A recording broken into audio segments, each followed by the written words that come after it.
নমস্কার বন্ধুরা, আমি সঞ্জু। আজকে আপনাদেরকে নিয়ে যাব পিয়ালি আয়ারল্যান্ড। তো আর দেরি না করে চলুন এবার দেখাই সেই পিয়ালি আয়ারল্যান্ড বা পিকনিক স্পটটা। তো ফাইনালি চলে এলাম পিয়ালি আয়ারল্যান্ড। এটাই হচ্ছে আপনাদের সেই পিয়ালি নদী।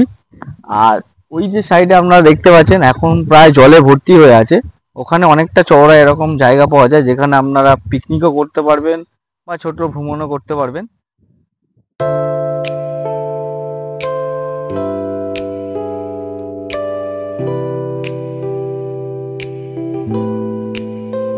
আর এই যে নদীটা দেখতে পাচ্ছেন, এটা তিনটে নদীর মুখ, যেটা আপনারা ওইদিকে একটু লক্ষ্য করলে দেখতে পাবেন যে তিনটি নদী এক জায়গায় মিলিত হয়েছে। আর আপনারা আমি যে কথা বলছি তার পিছনেই দেখতে পাবেন যে এখানে জলের ড্যাম, এখান থেকেই জল ছাড়া হয়। শুধু এখানে পিকনিক স্পট বলে না, আরো অনেক কিছু দেখার আছে, সেইগুলোই আপনাদেরকে দেখাবো। যেমন পিছনে ড্যামটা আছে, ড্যামের ওখানে যাব, তারপরে একটা জঙ্গল আছে, সেটাও আপনাদেরকে দেখাবো।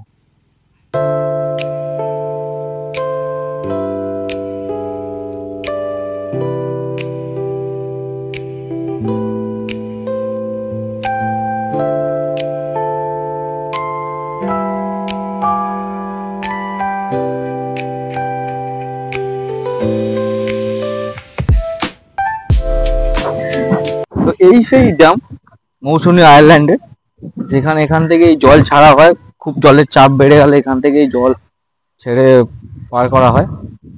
আর এইদিকে ভিউটা দেখো একবার, জাস্ট অসাধারণ লাগছে। আর এখন জোয়ারের জলে পুরো পরিপূর্ণ নদীটা। ওদিকে নৌকা, এদিকে এখানে মাছও ধরে অনেকে, দেখতে পাচ্ছ সামনে জালও আছে। আমরা এখন পুরো নদীর ধারে দাঁড়িয়ে আছি, আর পুরো জোয়ারের জলে পুরো ভরে গিয়েছে, নাহলে এগুলোতেও নামা যেত। আর এখানে দেখতে পাচ্ছি একদম জল কাছাকাছি চলে এসেছে, অর্থাৎ আর নামা যাবে না। আর এর পাশেই যে জঙ্গলটা আছে, এর ভিতরেও আপনারা ঘুরতে পারবেন, সেখানেও বেড়াতে পারবেন। আর একটা নতুন জায়গায় নতুন চমক নিয়ে যাব, সেটা হচ্ছে মাতলা রিভার। কারণ মাতলা নদী, যে ক্যানিং এর নদী, এখন তো প্রায় শুকিয়ে গেছে বলাই যায়। মাঝখান দিয়ে গাছও বেরিয়ে গেছে অনেক। কিন্তু এই জায়গাটা নিয়ে যাব, মাতলা নদীর মাতলামোটা দেখতে পাবে।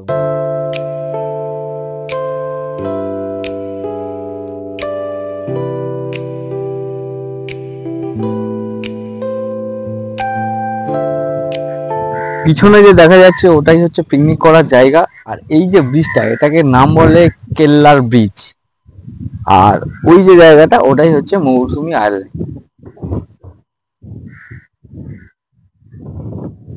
এই ব্রিজটা আগে একটু ক্ষয়ক্ষতি হয়ে যাওয়ার কারণে এখন গভর্নমেন্টের তরফ থেকে পুরো এটাকে ভালো করে মেরামত করে রং করে ছিমছাম করে দিবে।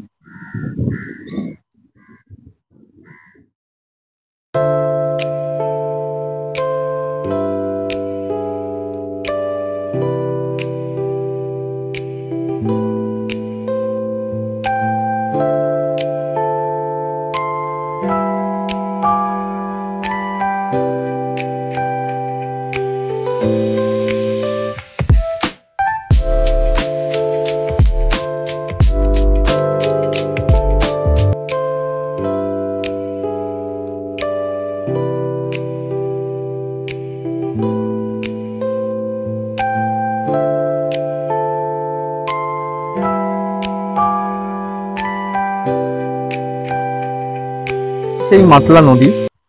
আর দেখতে পাচ্ছ প্রচন্ড জোয়ার, এখানে জলের খুব স্রোত। আর এখানকার লোকাল ছেলেরা বা বাইরে থেকে অনেক ছেলেরা আছে যারা এখানে স্নান করছে, দেখতেই পাচ্ছ দূরে। মানে একটা অন্যরকম পরিবেশ। যদি আপনি মনে করেন এখানে বসে একটু মজা করতে চান, বা এখানে এই নদীতে জলে নেমে স্নানও করতে চান, তো ওখানে পিছনে ছেলেরা ওখানে নেমে স্নান করছে, তো আপনি দেখতে পাচ্ছেন ওখানেও স্নান করতেও পারবেন। সেই আনন্দটাও এখানে নিতে পারবেন।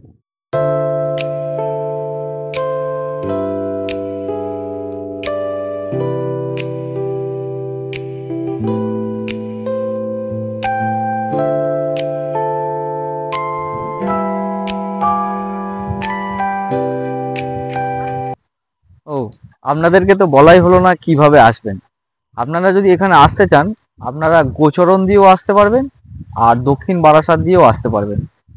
মেরিগঞ্জ, মেরিগঞ্জের মধ্যে আপনি ডান দিকে সোজা চলে গেলেই কেল্লার ব্রিজ, কেল্লার ব্রিজে এলেই আপনারা মৌসুমী আইসল্যান্ড দেখতে পাবেন। এবং আর একটু ভিতর দিকে যদি চলে আসতে পারেন তাহলেই দেখতে পাবেন এই হচ্ছে আপনার মাতলা নদী। আপনাদের বাড়িতে বসে বোর লাগছে কিংবা সানডেতে একটু ছুটি পেয়েছেন, বেশি না 1-1.5 ঘন্টা রাস্তা একটু ঘুরতে চান কোথাও, তো চলে আসুন এই জায়গাতে। কারণ এখানে এলে 2-3 ঘন্টা আরামসে আপনি ঘুরতে পারবেন। কারণ এখানে থাকার কোনো ব্যবস্থা নেই, আর খাওয়া দাওয়া আপনাদেরকে যদি খেতে চান বা কিছু করতে চান আপনাকে নিয়ে আসতে হবে। এখানে এসে আপনারা নিরিবিলিতে বসে খান, ঘুরুন, আড্ডা মারুন, সব করুন।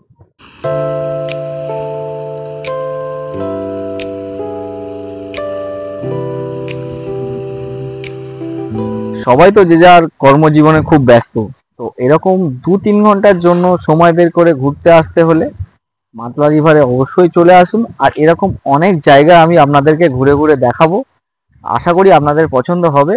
আর পছন্দ হলে please like, share and subscribe করে দিও আমি সঞ্জু চ্যানেলটাকে। ধন্যবাদ। ও মন মাঝি রে তোর খেয়াতে তুই দিলি রে পাল তুলে, যাবি রে ভেসে কে জানে কোন কুলে, যাবি রে ভেসে কে জানে কোন কুলে।